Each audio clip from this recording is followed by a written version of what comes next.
Welcome to ITV News Meridian. Tonight's headlines here in the southeast. Reports of drink spiking treble in Kent with arrests made in Sussex. We join police on a mission to protect people on a night out. A murder trial hears that David Fuller, who killed 2 women in Tunbridge Wells 3 decades ago, was violent towards his wife and had a string of affairs. Also on tonight's programme, why has bedtime become such a nightmare for so many children and their parents? Expert advice on getting a good night's sleep at this stressful time. Good evening to you. The number of drink spiking incidents reported to Kent Police has trebled. Data given exclusively to ITV Meridian reveals 38 reports from the last 2 months, compared to just 12 in the same period in 2019. Well, as a result, the force has now launched a new operation with dedicated officers looking to safeguard vulnerable people on a night out. Joe Caution has this special report. Closing time at the club. Time to get your cab and your kebab and head home. But your phone's died and you've been separated from your friends. That's the time Kent Police say you could be at your most vulnerable.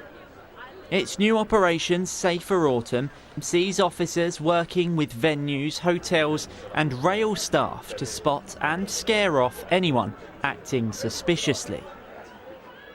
I'm saying your behaviour is slightly unusual, OK? They noticed this driver circling the area multiple times. Nothing to suggest any offences were being committed, but enough to justify an interaction. 1:25 was your last trip, it's now 3 o'clock. So for the last 2 hours you've just been driving around in circles. It's an Uber driver, he's been in and around the area without a fare for quite a long time, so I don't think he'll come back now. He was protesting a bit too much. Do you think you've scared him off for the night? I think so. I think he's now saying that he's got another fare that's come in that's taking him elsewhere, so I think he'll go. You just detain you, mate, for Section 23 misuse of drug search, OK? I'm just going to put this on. Earlier on, this different person was thrown out of a bar for apparently running his finger around the top of a girl's drink. Again, not a criminal offence in itself, but more than enough to make someone feel violated and uncomfortable. Dorman brought a chap out that had been he'd been approaching women, kind of like trying to get into their circles, trying to find out what they're doing, and he was by himself. The bar staff thought he might be trying to put something into a drink.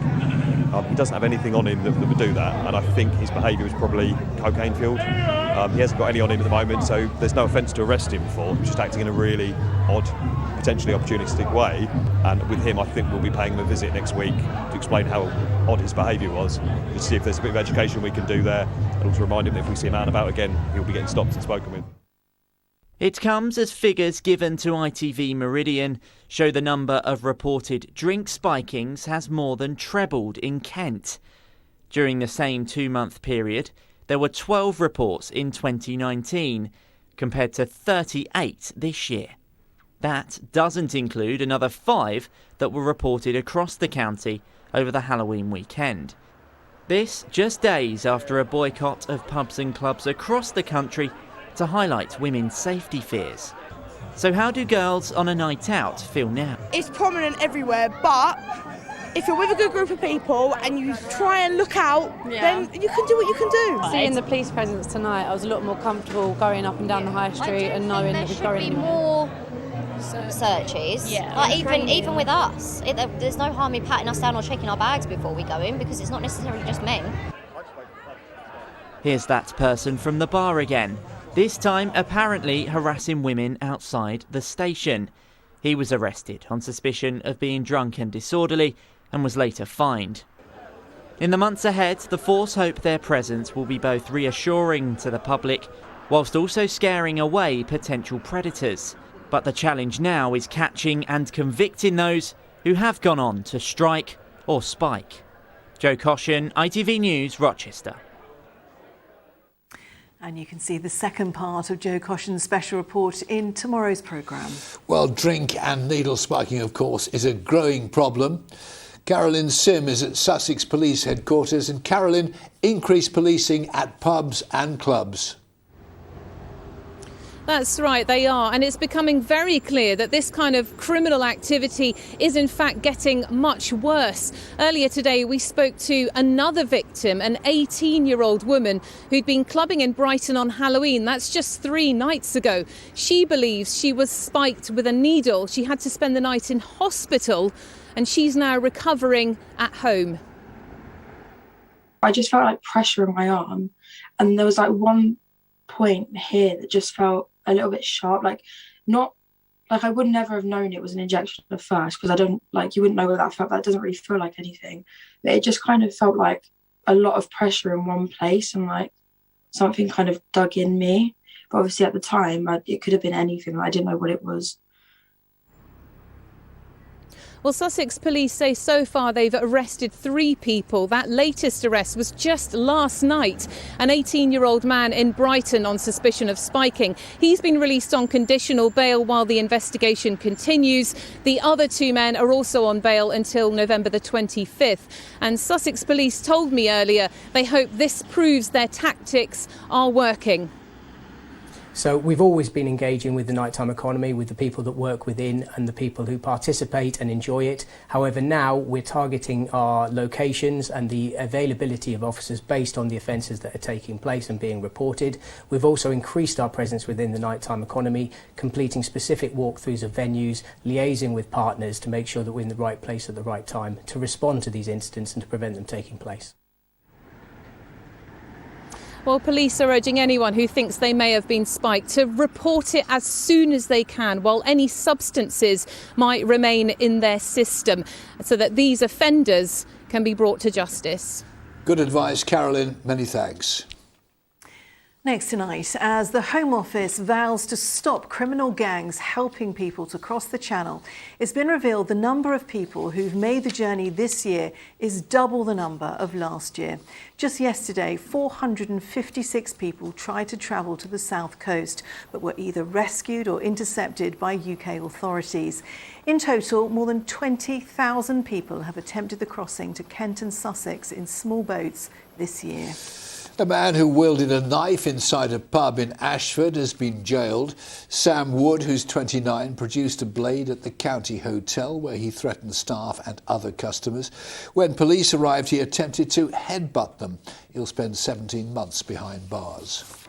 The trial of electric scooters in Canterbury has been extended until the end of March next year. Rental e-scooters were introduced in the city last November as part of a move to promote clean, sustainable travel in Kent, with the hope of encouraging residents to ditch more polluting forms of transport. A pensioner accused of murdering 2 women in Tunbridge Wells in 1987 was violent towards his wife and had a series of affairs, a jury heard today. David Fuller admits killing Wendy Nell and Caroline Pearce in separate attacks, but pleaded not guilty to murder. The juries also heard how he abused female corpses at the mortuaries of 2 Kent hospitals where he worked. Sarah Saunders reports from Maidstone Crown Court. Today, the court heard about the first police interviews with David Fuller, more than 30 years since the deaths of Wendy Nell and Caroline Pearce. They explained that thanks to changes in technology, Fuller's DNA had been found on the bodies of the 2 young women. But Fuller at first denied all knowledge of the murders. Officers reminded him of the details of the death of Wendy Nell, beaten to death, and the abduction and murder of Caroline Pearce. Fuller said it couldn't possibly have been him. He would later admit the killings but deny murder on the basis of diminished responsibility. Today, the court also heard that Caroline Pearce spent her last day among friends. The head chef at Buster Brown's restaurant in Tunbridge Wells, where the pair both worked, described seeing his friend into a taxi home after what he described as a nice, relaxed evening. It would be the last time he saw her alive. The court heard a statement from another witness who knew David Fuller and his wife at the time, Sally Fuller, around the time of the killings. She described being called by Sally, who said, "I need your help." When she arrived, she said Sally seemed stressed and had a bruised eye. She would later show her bruising on arms and legs and say that David Fuller had kicked her. Earlier, the court heard that during a police search of David Fuller's address, they found photos of Fuller abusing female corpses at the Kent and Sussex Hospital and Tunbridge Wells hospitals, where he had worked as an electrician. Sarah Saunders, ITV News, Maidstone. More of the day's news now. A Brighton primary school has become an academy despite a high-profile campaign by local protesters. Moulscombe Primary School was forced by the government to make the change after it was rated inadequate by Ofsted. Curators at Brighton Museum and Art Gallery are trying to solve a bit of a mystery after Fabergé items were discovered in a storeroom. They're asking the public to help them identify the two women who feature in framed photographs within the collection. Now, on day 4 of the COP26 Climate Summit, there are calls for councils in our region to receive more direction and funding to reach net zero. Well, the government has pledged for the country to achieve this goal by 2050, but some scientists say that is far too late. Parts of our region are aiming to get there decades before that. James Dunham has our special report. In Rochester, Ashford, Hastings. Across the southeast, the clock ticks on climate change, but are councils receiving enough financial support? We need financing to make sure that local action can happen. Not according to Christopher Hammond from UK 100, which represents councils such as Brighton and Hove, Canterbury and Worthing, which aim to reach net zero by 2045, 5 years earlier than government targets. What we found is local government is more ambitious than national government, and if they had more powers and more financing, they could go further and faster. So what we're seeing is innovation, we're seeing agility, and local politicians are far more accountable than national politicians, and they're more trusted. In research and polling has shown that. So if government can support local authorities, we'll be able to get to net zero a lot quicker. Councils, in their role as local place shapers, have a unique and vital role to play. The government say they've already provided significant funding to local councils, £1.2 billion, and say that they are working closely with local authorities to deliver on climate change. A group of MPs believes direction on funding long-term, though, is needed. The current budget doesn't go beyond 2024-25. Yet we're dealing with climate targets which go on certainly to 2050. Perhaps we can't expect government to fund for that length of time. But certainly when we talk about 2035 being a target when there'll be no more fossil fuel boilers, no more gas boilers, or oil boilers fitted into homes, then that is a target that we've got to hit. And there's got to be a lot of planning, a lot of funding identified now to make that happen. In mid-Sussex, the council say emissions have already been cut by a quarter in the last decade. Their target for net zero 2050. A plan to get there is still being developed.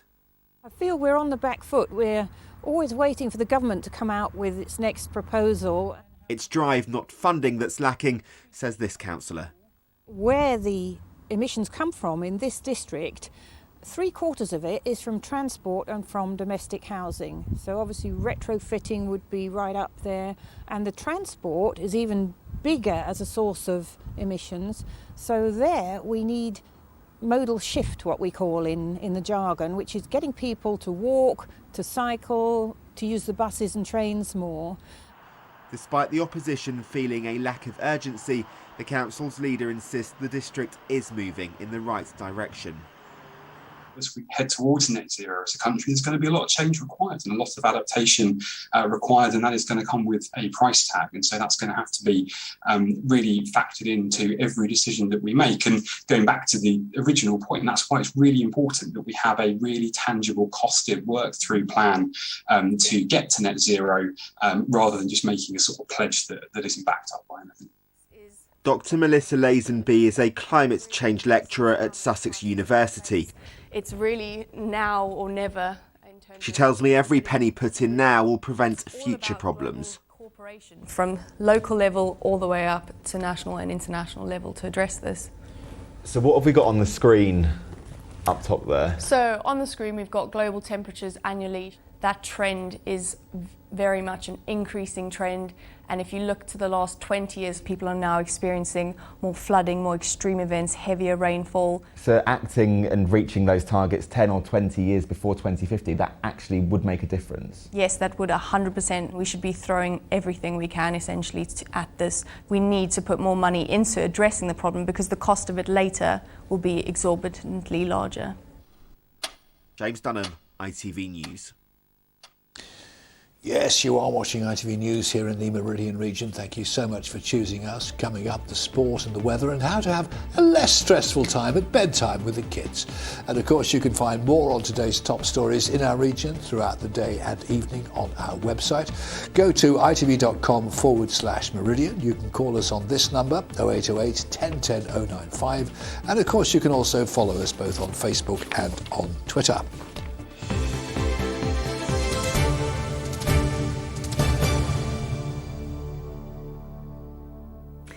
Next tonight, an exhibition showcasing portraits of black people living in the UK has opened at Bluewater in Kent.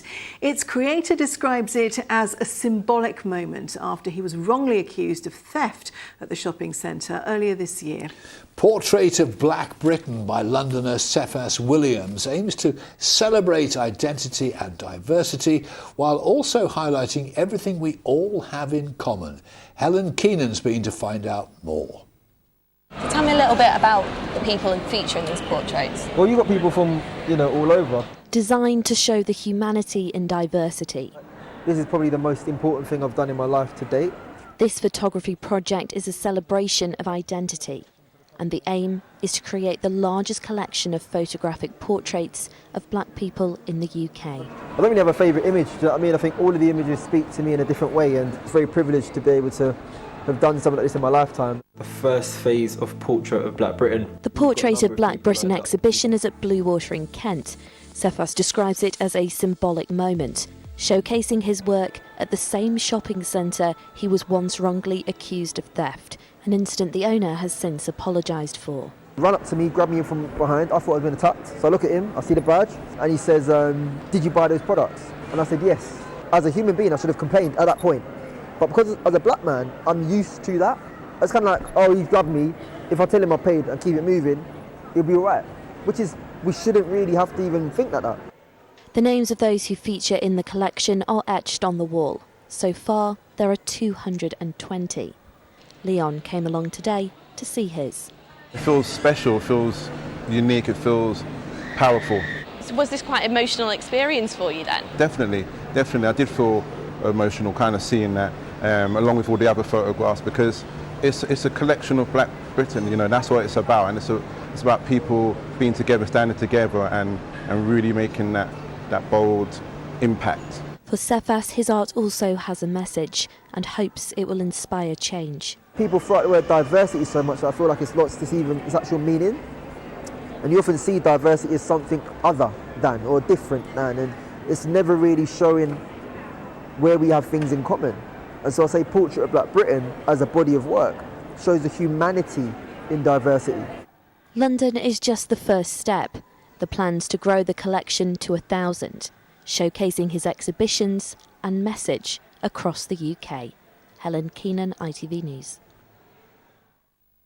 And the ITV Evening News continues with the national and international news at 6:30. With more details, here's Lucrezia Millarini.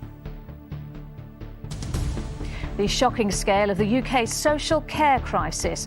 ITV News learns of the staggering rise in the number of people waiting for care, the effect of increasing struggle to find staff. Anger as MPs vote against suspending the Conservative MP Owen Paterson after he was found to have broken lobbying rules. And so I asked for a third time, and then she looked at me and she said, "My name's Cleo."